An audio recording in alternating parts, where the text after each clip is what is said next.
It's a pleasure to be back giving another paper at the Doctors for Disaster Preparedness. My first one was 5 years ago at the 24th annual meeting on iodine. This one at lunch will be on the controversial subject of saturated fats.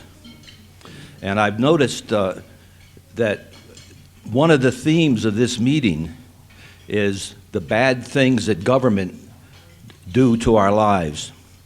And I will follow this theme in this talk with regard to nutrition. The medical establishment and government health authorities say the consumption of saturated fat is bad for us and causes heart disease. According to the lipid hypothesis, the label used for the diet cholesterol theory of heart disease, saturated fats raise serum cholesterol levels, and high blood cholesterol causes obstructive plaques to form in arteries. Called atherosclerosis, this pathologic process causes coronary heart disease and the need for coronary artery bypass surgery, which is what I do.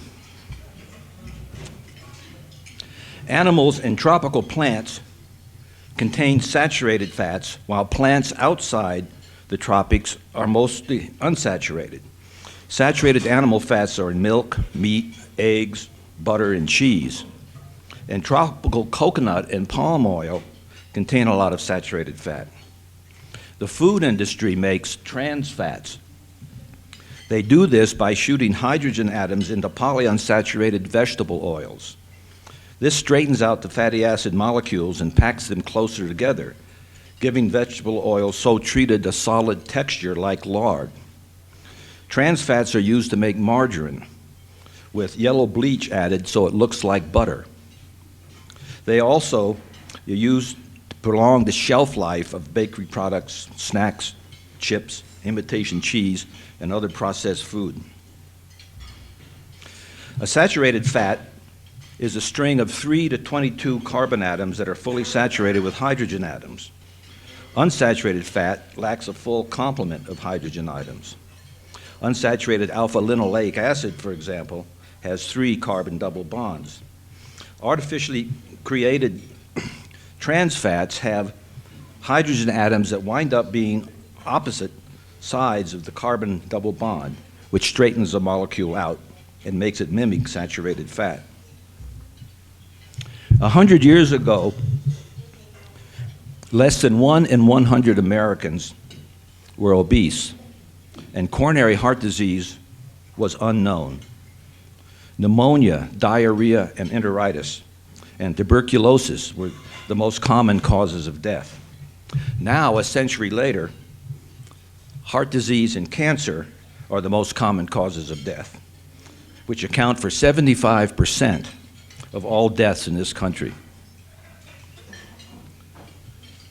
There were 500 cardiologists practicing in the US in 1950. There are 30,000 of them now, a 60-fold increase in a population that has only doubled since 1950. In 1911, Procter & Gamble started marketing Crisco as a new kind of food. The name Crisco is derived from crystallized cottonseed oil. It was the first commercially marketed trans fat. Crisco was used to make candles and soap, but with electrification causing a decline in candle sales, Procter & Gamble decided to promote this new type of fat as an all-vegetable derived shortening, which the company marketed as a healthier alternative to cooking with animal fats. At the time, Americans cooked and baked food with lard, pork fat, tallow, beef and lamb fat, and butter. Procter & Gamble published a free cookbook with 615 recipes from pound cake to lobster bisque, all of which required Crisco. The company succeeded in demonizing lard, and during the 20th century, Crisco and other trans fat vegetable oils gradually replaced saturated animal fats and tropical oils in the American diet. Then in 1913, a Russian physiologist fed high doses of cholesterol to rabbits and showed that cholesterol caused atherosclerotic changes in the rabbit's arterial intima, like that seen in human atherosclerosis. Over the ensuing decades, other investigators did atherosclerosis research on cholesterol-fed rabbits, which they cited in support of the diet cholesterol theory of heart disease. In 1948, government-funded investigators began following some 5,000 men and women in Framingham, Massachusetts, to see who developed coronary heart disease. They found that people with elevated cholesterol were more likely to be diagnosed with coronary disease and die from it. 6 years later, the American Heart Association began promoting what it called the prudent diet, where corn oil, margarine, chicken, and cold cereal replaced butter, lard, beef, and eggs. Ancel Keys, the father of K-rations for the military, published a study in 1953 that correlated deaths from heart disease with the percentage of calories from fat in the diet. He found that fat consumption was associated with an increased rate of death from heart disease in the 6 countries that he studied. He followed this up with a more detailed 7-country study published in 1970, using 3 of the countries that were in the original 6-country study: Italy, Japan, and the US, and 4 other countries: Finland, Greece, the Netherlands, and Yugoslavia. This study further cemented the association of fat consumption and death from heart disease, which led to the McGovern Report. The U.S. Senate Select Committee on Nutrition and Human Needs, chaired by Senator George McGovern, released in 1977 its dietary goals for the United States, designed to reduce fat intake and avoid cholesterol-rich foods. These dietary goals became official government policy. Next, in 1984, the Center for Science in the Public Interest, a consumer advocacy group, joined the fray and started to coerce fast food restaurants and the food industry to stop baking and frying food with animal fats and tropical oils. McDonald's fried its French fries with beef fat and palm oil. That's why they tasted so good. But the Center for Science in the Public Interest, well-orchestrated saturated fat attack, coerced McDonald's and other fast food chains to switch to partially hydrogenated trans fat vegetable oil. Adhering to the now well-established low-fat dogma, the U.S. Department of Agriculture in 1992 published its Food Guide Pyramid. The pyramid arranges food in sections that convey the message: fat is bad, carbohydrates are good. Carbohydrate-rich bread, cereal, rice, pasta fill the large bottom space and are to be consumed in abundant amounts, 6 to 11 servings a day.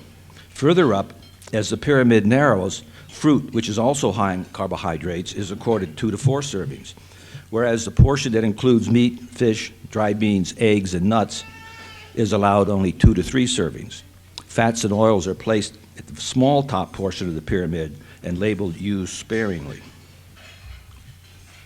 Beginning in 1980, the U.S. Department of Agriculture and Department of Health and Human Services has published every 5 years an updated dietary guidelines for Americans. The most recent one, published in December 2010, recommends reducing saturated fat to 7% of caloric intake, down from its previously recommended 10%.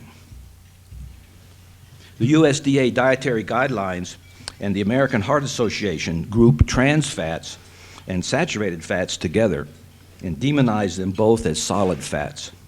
The Heart Association's website has a Meet the Fats link, where bad fats are brothers sat and trans, saturated and trans fats. The better fats are sisters poly and mon, polyunsaturated and monounsaturated fat. Indoctrinated in the low-fat dogma by health organizations, nutritional authorities, and government, I would instruct my heart surgery patients to eat a low-fat diet, telling them to cut all the fat off their meat and to not eat more than 1 egg a week. Following the USDA food pyramid, I did not express any concerns about how much carbohydrates they might consume, from starch in bread, pasta, and potatoes, and sugar in fruit juices, pastry, and sodas. When I was director of the Heart Institute at the Swedish Medical Center in Seattle in the 1990s, I looked into establishing a Dean Ornish program for reversing heart disease. The Ornish program limits fat intake to less than 10% of calories in the diet, with, as one study shows, only 1% being saturated fat. I had a cardiologist at Swedish accompany me to New York to visit the leading Dean Ornish program there. And we came back and recommended that Swedish establish one in Seattle. I was wrong.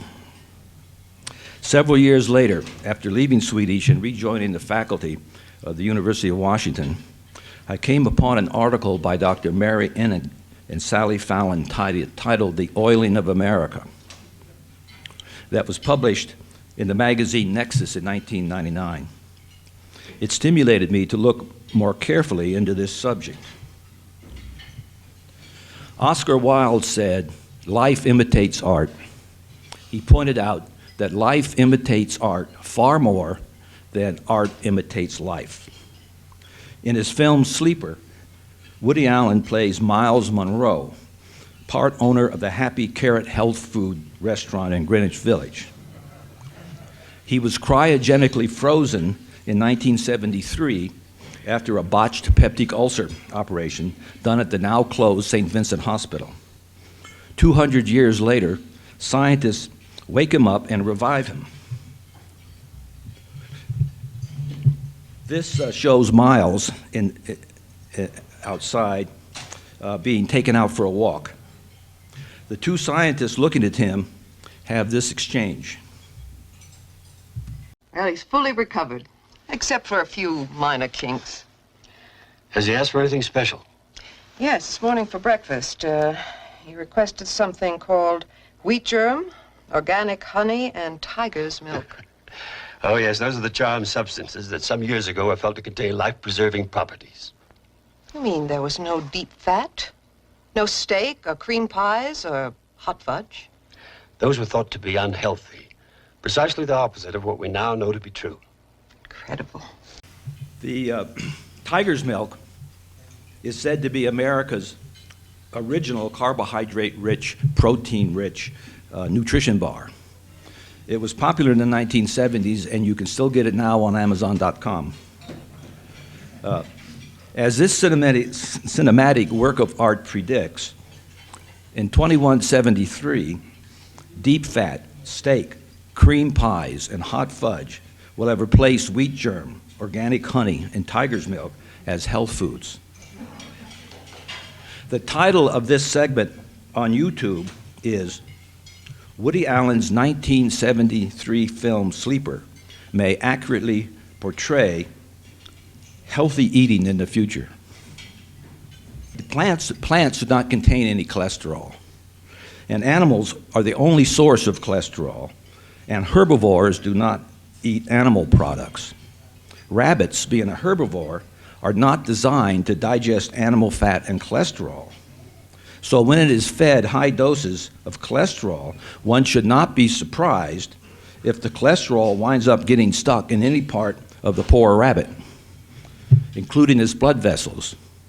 Feeding high doses of fat and cholesterol to omnivores, like rats and dogs, does not produce atherosclerotic lesions in them.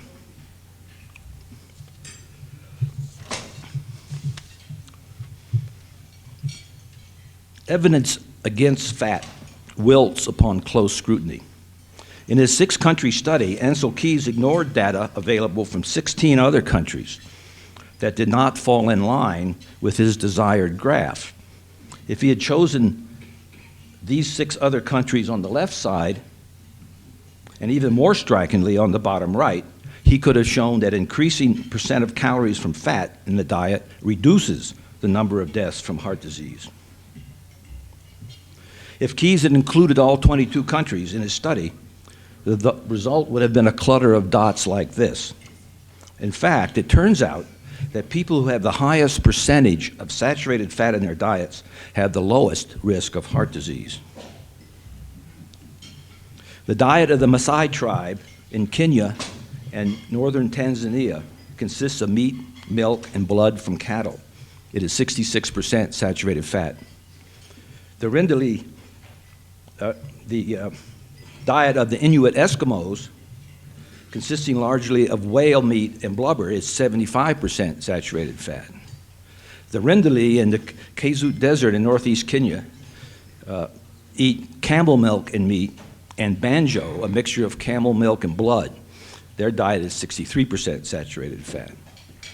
And the Tokolo live well without cardiologists on 3 atoll islands that are now a territory of New Zealand. Their diet consists of fish and coconuts, which is 60% fat. Like these groups of people around the world, breastfed infants in developed first world countries also have a diet that is high in saturated fat. The fat in human mother's milk is 54% saturated. This study referenced here on this slide was published in the American Journal of Clinical Nutrition and is considered to be the most comprehensive analysis done on the Paleolithic hunter-gatherer diet. Anthropologists have assessed the diets in 229 hunter-gatherer populations that survived into the 20th century and can be viewed as surrogates for our Paleolithic Stone Age ancestors. When they can get it, these modern-day hunter-gatherers consume high amounts of animal food, which can make up to 85 to 100% of their calories, like the Maasai, Inuit, and Rendille peoples. They eat virtually all of the fat on the animal, including its organs, tongue, bone marrow, and brain. Other carnivores do the same thing. Lions, for example, will eat the organs and fat of their kill and leave the lean muscle meat for scavengers.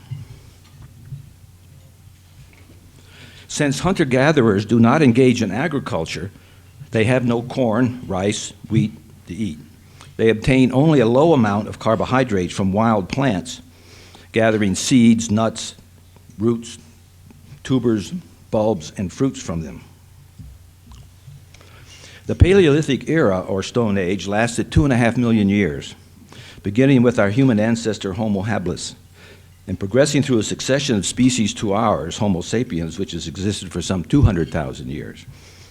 The age of agriculture began approximately 10,000 years ago, and during this time, through 500 generations, carbohydrate consumption gradually increased. Even so, at the beginning of the Industrial Revolution 250 years ago, sugar consumption was 1/5 of what it is today. Now we are eating a greatly increased amount of carbs in cereal grains, dairy products, beverages, refined sugar, and candy, along with processed vegetable oils and dressings that did not exist in our diet for 99.9% of human history.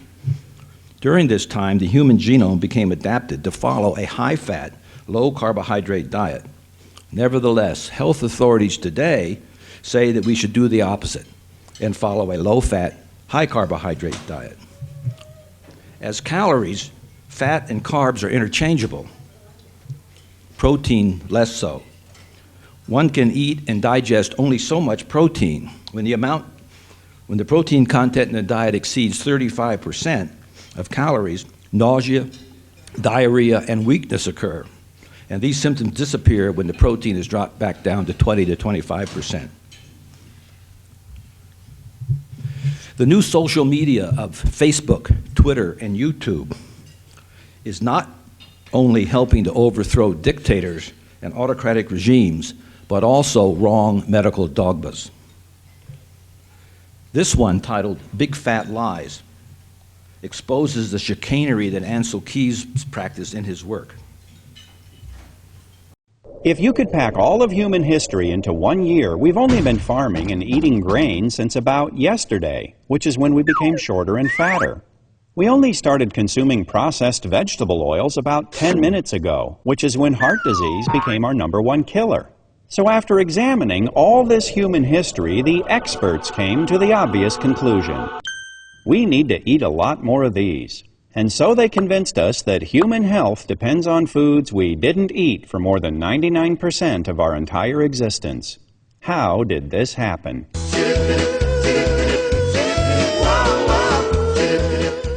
In the 1950s, a biochemist named Ancel Keys published a study that compared heart disease and fat consumption in a half-dozen countries. The more fat, the more heart disease. The trend line was unmistakable. Just one little problem. Keys left out countries where people eat a lot of fat but have very little heart disease, like Holland and Norway. He also left out countries where people don't eat much fat but do have a lot of heart disease, like Chile. In fact, Keys had reliable data from 22 countries, and the results were all over the place. But you can't make a big splash in the scientific community with a trend line that looks like this. So Keys did what any dedicated researcher would do. He threw out the data that didn't fit and published his results. His punishment for this bit of scientific chicanery was to get his picture on the cover of Time magazine. Keys became known as the father of the lipid hypothesis, which says that eating saturated fat raises the cholesterol in your blood, and high cholesterol in your blood clogs your arteries and causes heart disease. The hypothesis that when you eat high fat, that produces high cholesterol, and the cholesterol produces heart disease, is wrong in every one of those links. This whole idea that dietary fat causes cholesterol problems is sort of a myth. The whole idea that cholesterol problems lead to heart disease is a myth. The theory is completely and totally wrong. It was a theory that was made out of whole cloth and then pushed. The term artery clogging saturated fat, it's as though it's all one word. It's become part of the zeitgeist. Everybody knows saturated fat is bad for you, but when you get back and you start looking at the medical literature and you root back through to find out where this whole idea came from, it's bogus.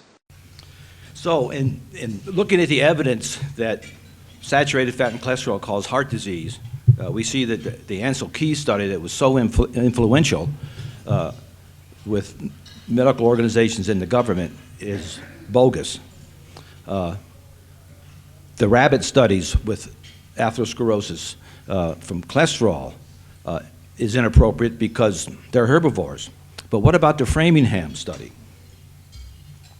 Well, it turns out that 30 years later, this is what the leaders of the study reported. Two important findings. Over age 50, there's no increased overall mortality with either high or low serum cholesterol levels. And in people with a falling cholesterol level, over the first 14 years of the study, for each 1% milligram per deciliter drop in cholesterol, there was 11% increase in all-cause mortality over the next 18 years. And Dr. Castelli, the third director of the study, in 1992 in the Archives of Internal Medicine, wrote, and I'll just read it, in Framingham, Massachusetts, the more saturated fat one ate, the more cholesterol one ate, the more calories one ate, the lower the person's serum cholesterol. We found that people who ate the most cholesterol, ate the most saturated fat, ate the most calories, weighed the least, and were the most physically active. Well, we have the McGovern report that put out this low-fat diet. What's the story on the McGovern report?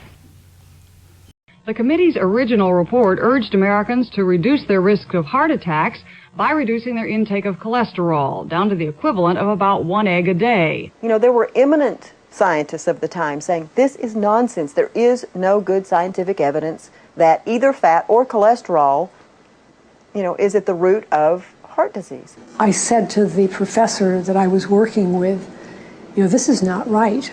Animal fat's not causing this. Now, this is Mary Innig again, and I just would like to note about her. She's the one who wrote the article that got me started on reevaluating all of this. She's a researcher at the University of Maryland, and in 1978, She was the lone whistleblower warning people about the dangers of trans fats. The medical establishment, government, and the food and drug industry belittled her findings and ignored them, that trans fats interfere with critical enzyme systems in the body, and suppressed her findings for 25 years. As evidence of their danger continued to grow, the FDA finally in 2003 announced that beginning in 2006, the food industry must display how much trans fat the product contains on its nutritional facts label. Having ignored the subject since its inception in 1980, the government's 2005 dietary guidelines for Americans at last warned them to restrict their consumption of trans fats. In 2006, New York became the first city in the nation to ban trans fats from restaurant food. I said to the professor that I was working with, this is not right. Animal fat's not causing this, and this is not what the data says. I have pleaded in my report and will plead again orally here for more research on the problem before we make announcements to the American public. Well, I would only argue that senators don't have the luxury that a research scientist does of waiting until every last shred of evidence is in. The McGovern Committee's report was written by a young staff member who happened to be a vegetarian and had no background in medicine or health research. The committee recommended a low-fat, low-cholesterol diet for everyone and offered some ideas that could only spring from the mind of a politician. But Senator Schweiker of Pennsylvania suggested that instead of discrediting the committee's report, the eggmen should be out developing hens that would lay low-cholesterol eggs. Soon after the McGovern report was issued, the USDA got into the act. Carol Tucker Foreman, the assistant secretary at the time, believed in the low-fat diet theory and wanted to issue official government guidelines to tell everybody how to eat. To make sure she was on solid scientific ground, she consulted with Philip Handler, the head of the National Academy of Sciences. Just one little problem. Handler told her the McGovern Committee's report was nonsense. So she did what any dedicated government official would do. She ignored him, shopped around for a scientist who agreed with her, then issued the guidelines. Thanks to a handful of politicians with no background in science, the heart-healthy benefits of a low-fat diet became official government policy. And real scientists got the message loud and clear. Tell us what we already believe, or you can say goodbye to your lucrative government funding.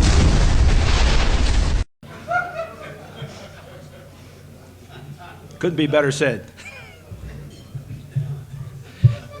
Evidence that the McGovern Committee did not have in the 1970s is this 2005 report of European cardiovascular disease statistics.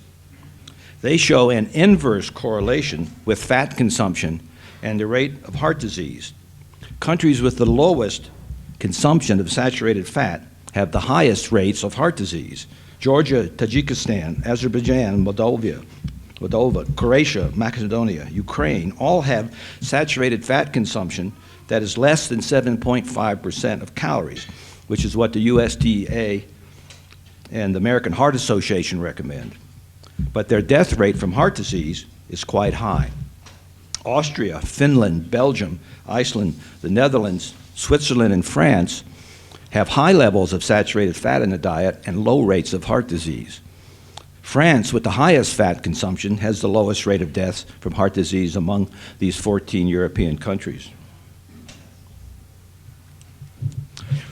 The biologic importance of saturated fat. There's good reason why 54% of the fat in mother's milk is saturated fat. Cell membranes need saturated fatty acids to function properly and be waterproof. The heart prefers long-chain 16-carbon palmitic and 18C stearic acid over carbohydrates for energy. Bones need them to assimilate calcium effectively. They protect the liver from adverse effects of alcohol and medications like Tylenol. Lung surfactant is composed entirely of 16C palmitic acid. When present in sufficient amounts, it prevents asthma and other breathing disorders. Saturated fats function as signaling messengers for hormone production. They play an important role in the immune system, priming white blood cells to destroy invading bacteria, viruses, and fungi, and to fight tumors. And medium chain 12C lauric and 14C myristic acid in butter kill bacteria and Candida fungus. Saturated fats signal satiety. You stop eating because you feel full, lose fat, and maintain a normal weight. And importantly, saturated fats reduces consumption of health-damaging carbohydrates and vegetable oils. Like what Tom DeWeese yesterday said is starting to happen with citizen-led attacks on sustainable development. The American Journal of Nutrition, one of the leading establishment medical journals that defends the hypothesis, is now backing down and reporting cracks in the wall of the diet cholesterol heart orthodoxy. A meta-analysis of the prospective cohort studies evaluating the association of saturated fat with cardiovascular disease does not support the notion that saturated fats increase the risk of coronary heart disease, stroke, or peripheral vascular disease. And this journal recently published a prospective cohort study of 53,000 women and men comparing their intake of carbohydrates and saturated fats, and found that replacement of saturated fats with high glycemic index carbohydrates significantly increases the risk of heart attacks. I particularly like this study. This trial, published in the journal Lipids, enrolled 40 women with a waist circumference greater than 35 inches. 20 were randomized to take 30 milliliters, 2 tablespoons of coconut oil a day, at group C, and the other 20 took 30 milliliters of soybean oil a day for 12 weeks. The group C women taking the coconut oil exhibited a significant reduction in waist circumference. For the statisticians among us, a p-value of 0.005. And there was no change in the soybean group. And the only thing that the saturated fat-laden coconut oil did to cholesterol levels was to raise HDL cholesterol, the one that advocates of the lipid hypothesis call the good cholesterol. Dr. Mary Inning and Sally Fallon, who is a president of the Weston Price Foundation, have written a book titled Eat Fat, Lose Weight, and Feel Great with 3 delicious science-based coconut diets. I highly recommend it. The fat content of coconut oil is 92% saturated, the highest saturated fat content of any food. I now start each day with 2 tablespoons of coconut oil. Well, what about cholesterol? As with saturated fat, it is not a villain. On the contrary, cholesterol is critical for good health. It is an essential component of every cell in the body. And although few doctors know this, more than 20 studies have shown that elderly people with a high cholesterol level in their blood live longer than those who have a low cholesterol. Cholesterol is the mother of all hormones. It is converted into stress and sex hormones like cortisol, testosterone, and estradiol in the adrenal cortex. The liver turns cholesterol into bile salts needed for intestinal absorption of fats and the fat-soluble vitamins, A, D, E, and K. And when exposed to UVB rays in sunlight or a tanning salon, the skin turns cholesterol into vitamin D. Cholesterol is also the body's fire brigade. It repairs damage to the body's tissues, particularly the damage in arteries inflammation does to cause atherosclerosis. Blaming cholesterol for atherosclerosis is like blaming firemen for the fire they have come to put out. Along with saturated fats, cholesterol is an integral component of cell membranes. Brain and nerve tissue have the highest concentration of cholesterol in the body. It is a key component in forming synapses, cell connections, needed for good mental functioning, learning, and memory. So if not cholesterol, what causes heart disease? Well, atherosclerosis is basically an inflammatory process and brought on by eating too many carbohydrates and omega-6 vegetable oils. Stress also plays a role, and possibly also bacterial infection.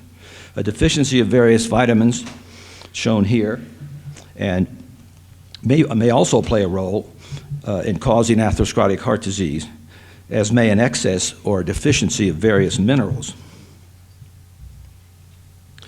Over the past century, butter consumption has plummeted from 18 grams per person a day to 5 grams. Consumption of lard has dropped substantially, while the use of shortening has almost tripled. In 1909, shortening was a natural product made with coconut oil and lard. Shortening used today is made out of partially hydrogenated vegetable oil. Consumption of margarine made with trans fats has gone up 5-fold, and vegetable oils more than 15-fold. By 1950, nearly 10% of Americans were obese. 30 years later, in 1980, it had risen to 15%. Then, following publication of the U.S. Dietary Guidelines and its every 5-year updates, obesity in Americans has steadily risen. Now, 2/3 of the American public is overweight, with more than 1/3 obese. The average American now weighs 191 pounds, the American men, and American women 167 pounds, and that's 30 pounds more than he or she weighed 100 years ago. The rise in obesity parallels closely the rise in carbohydrate intake. And as Gary Taub shows in his book, Why We Get Fat and What to Do About It, carbohydrates, not overeating or a sedentary life, are what make you fat. Eating fat and protein doesn't make us fat. Only carbohydrates do. This graph in Mark Sisson's book, The Primal Blueprint, compares carbohydrate intake with weight. Consuming less than 150 grams of carbs a day enables one to maintain a stable weight. More than that, and you gain weight. One burns more fat and will lose weight when the carbohydrate intake is less than 100 grams. Unfortunately, Americans today consume between 300 and 500 grams of carbs a day. And over a 30-year period, from 1980 to 2008, the prevalence of diabetes has tripled. Now, in 2011, according to the National Diabetes Fact Sheet, 25.8 million children and adults in the U.S., 8.3% of the population, have diabetes. And 79 million people, based on their fasting glucose and hemoglobin A1C levels, are pre-diabetic. In fact, diabetes and obesity go together, so much so that these disorders are now being called diabesity. Body mass index is a commonly used measure for obesity, calculated by dividing one's weight in kilograms by one's height in meters squared. One is considered obese if the BMI is greater than 30, and morbidly obese if it's greater than 35. The lifetime risk for diabetes is around 30% for people who are overweight with a BMI of 25 to 30, 50% for obese people, and 70% for people that are morbidly obese. Consumption of butter has dropped precipitously, while cancer and heart disease has soared. The rise in cancer and heart disease cannot be blamed on a high saturated fat diet. These books prove beyond a reasonable doubt that today's chronic diseases, such as diabetes, heart disease, obesity, stroke, cancer, are nutritional diseases, resulting of eating a low-fat, mainly polyunsaturated vegetable oil, high-carbohydrate diet. Alice and Fred Ottoboni wrote Modern Nutritional Diseases: Heart Disease, Stroke, Type 2 Diabetes, Obesity, Cancer, and How to Prevent Them. Barry Groves, Trick or Treat: How Healthy Eating is Making Us Ill. And Zoe Harcombe, The Obesity Epidemic: What Caused It? How Can We Stop It? Barry Groves, in particular, citing more than 1,000 references, documents how so-called healthy eating is making us ill. A 12-ounce can of Coke has 10 teaspoons of sugar, which contain 42 grams of sugar, supplying 167 calories. A 20-ounce bottle has 17, a 30-ounce bottle, 27 teaspoons of sugar. The average American drinks 600 cans, 56 gallons of soft drinks a year, up from 216 in 1971. The average American teenager drinks between 3 and 6 cans a day. 1/3 of our dietary sugar comes from sodas and have become America's #1 source of calories. Disasters that may confront us can be divided into ones that are natural and those that are human-made. Natural ones range from earthquakes to an impact event, like the one 65 million years ago when an asteroid 6 miles in diameter collided with the Earth and wiped out the dinosaurs and all life forms larger than the size of a small chicken. Human-made disasters include political, economic, and martial types, a number of which DDP has addressed. To this list must be added the nutritional disaster of a low-fat, high-carbohydrate diet. These trucks laden with soda pop serve as its weapons of mass destruction.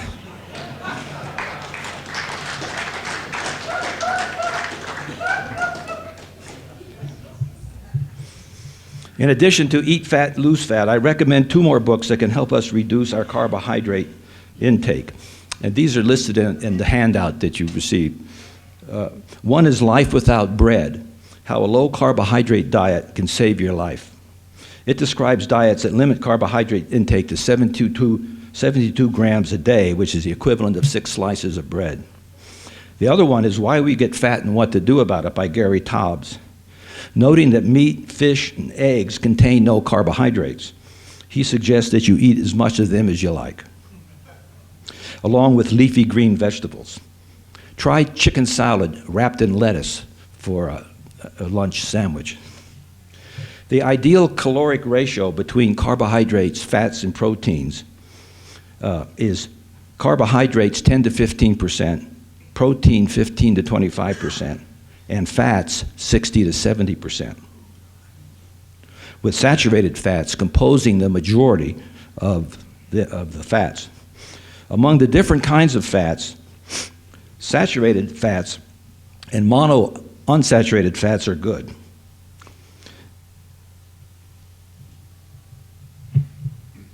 And except for omega-3 and small amounts of omega-6 essential fatty acids, polyunsaturated fats are bad.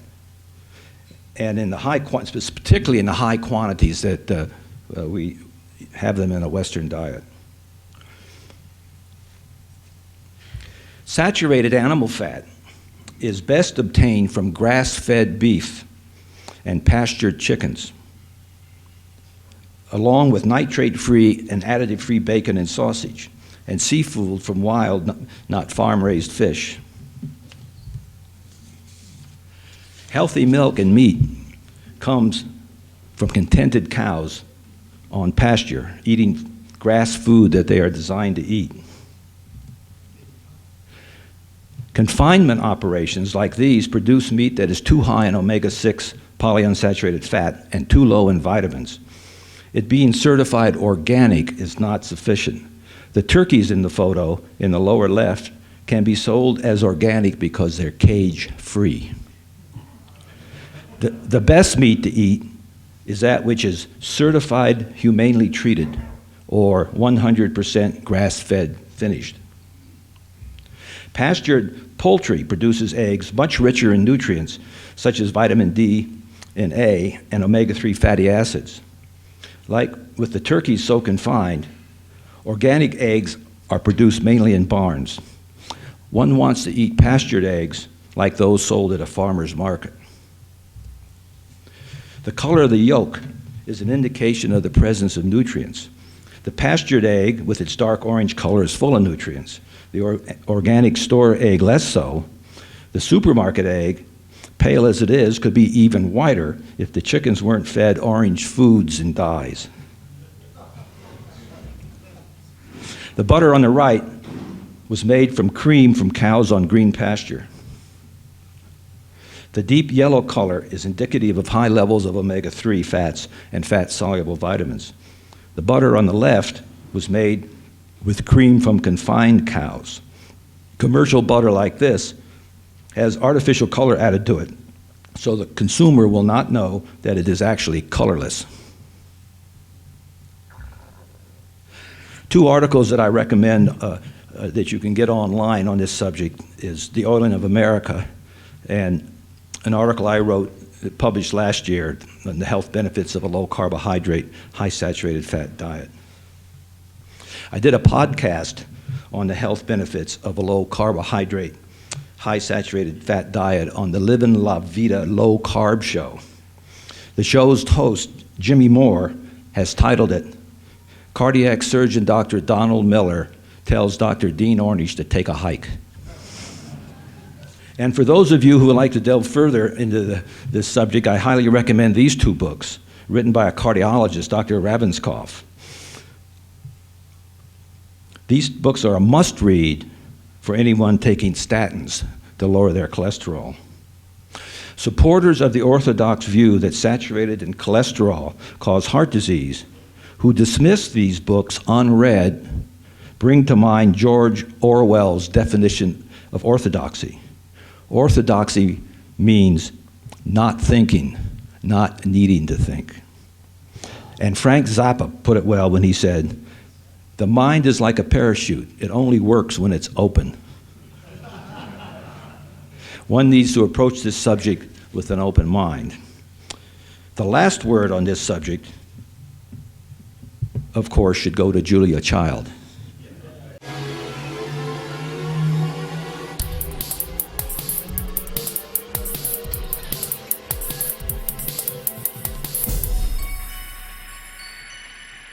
I like McDonald's. I think they're very careful, and I think if they have you buy a franchise, I think you only have a certain amount so that you're in charge and they have their standards and so forth.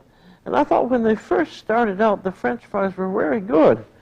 And then the nutritionists got at them that it turned out to be erroneous that beef tallow fat was bad and that lard was bad and so forth. And so they changed it to some kind of a nutritionist oil, and they've been kind of limp ever since. I never really eat them, which is too bad. And I always am very strong about criticizing it, hoping maybe they'll change.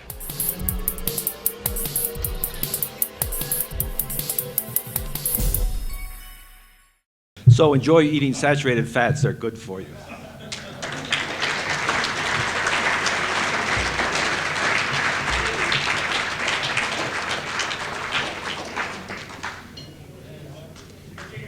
I agree heartily with your basic thesis that it's ridiculous for a government to attempt to impose an average on the populace, especially with what has been happening. However, having subspecialized in preventive cardiology for over 50 years, you're omitting what we just learned this morning about the dose in radiation, the dose. And you can easily, as you correlate waistlines with mortality, see the first step. Secondly, the beta blockers, where the Korean soldiers were found to have coronary artery disease with the fear and anger. And then the beta blocker studies. And I have a study here that I pass out to my patients that show that indeed the Cleveland Clinic has found that by giving beta blockers, they reduce the plaque in the coronary arteries. So I agree heartily with your basic thesis, only it's too narrow. You know, also on dose, exercise, and adrenaline. I promise him the next one, then you, okay? Go to you next. I noticed two items in this talk here. You did not make a distinction between, or at least I didn't pick it up, refined carbos and highly complex. Highly complex being such things as whole, 100% whole wheat, and most raw vegetables. And then also, if you delete a lot of these carbos, where are you going to get your fiber, which I believe is also rather necessary for good, we'll call it digestive health. The refined carbohydrates get absorbed and raise the blood glucose level faster than will starch. But the starch are carbohydrates, or glucose, change the glucose molecules, and they do eventually get released and put stress on insulin needs, and so it's pretty much all together.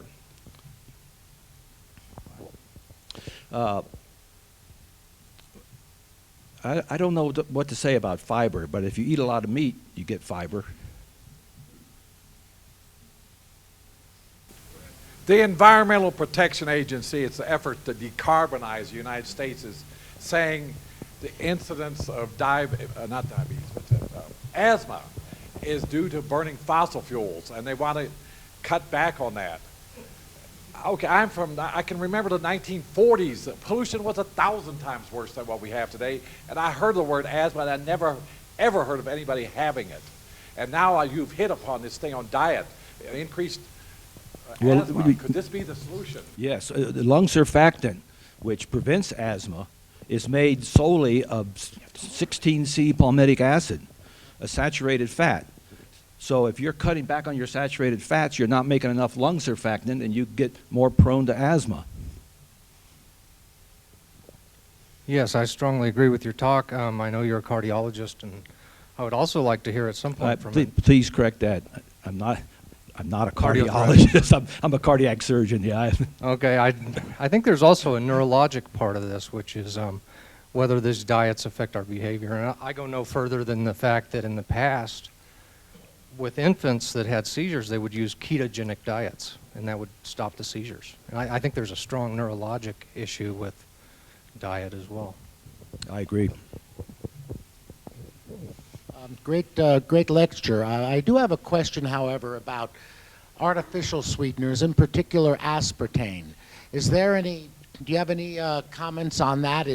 I've heard that it is linked to obesity. They do. Any comments? Yeah. The artificial sweeteners are neurotoxic, and they lead to obesity because the body's not satisfied that it didn't get the real thing, and so you eat more. Are there any studies being done right now looking at lack of ingestion of fats with Alzheimer's? Could you repeat the question? Just a correlation between a deficiency in saturated fats and either onset or incidence of Alzheimer's disease. Well, I'm not aware of any, but there is a body of literature that would indicate that low saturated fat is associated with neurodegenerative diseases, which would include Alzheimer's and Parkinsonism and others. Just one of the bottom line. Can I tell my wife that I can now eat higher fat ice cream and full milk? Is that all right? Yes. I can quote you on that? All right, thank you. Yes.